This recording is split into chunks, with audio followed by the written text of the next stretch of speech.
From WDTN and broadcasting in high definition, this is 2 News at 5. First, though, at 5, speaking of money, the furlough notices go out this Friday. Good evening, I'm Mark Allen. And I'm Katie Houston. They'll affect about 13,000 workers at Wright-Patterson Air Force Base, and they are part of automatic government budget cuts known as sequestration. But Megan O'Rourke tells us why it's not just the Defense Department taking a hit. If you thought the government's forced spending cuts were only going to affect government employees, think again. From healthcare to Social Security, the sequester could have a sizable impact on some of our community's most vulnerable. Sequestration is going to impact elderly folks in a number of ways right here in Ohio. It'll cut Meals on Wheels. It's going to make so you have longer waiting times for your Social Security local office.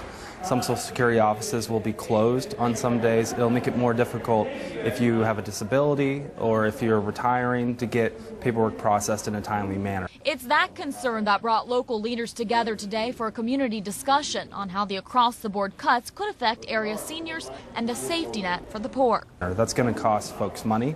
In some cases, if you're barely making ends meet, that could cost your ability to afford your prescription drugs or to make sure you're well fed. During the discussion, panelists criticized the sequester and demanded Congress replace the cuts with what they call a more fair and balanced deficit reduction plan. The bill was designed to be painful, to bring both sides to the table on the issue. We hope they come back to the table and figure out a solution. Although time is almost up, the next budget deadline is March 27th, when funding for government operations runs out. Reporting in Dayton, Megan O'Rourke, 2 News.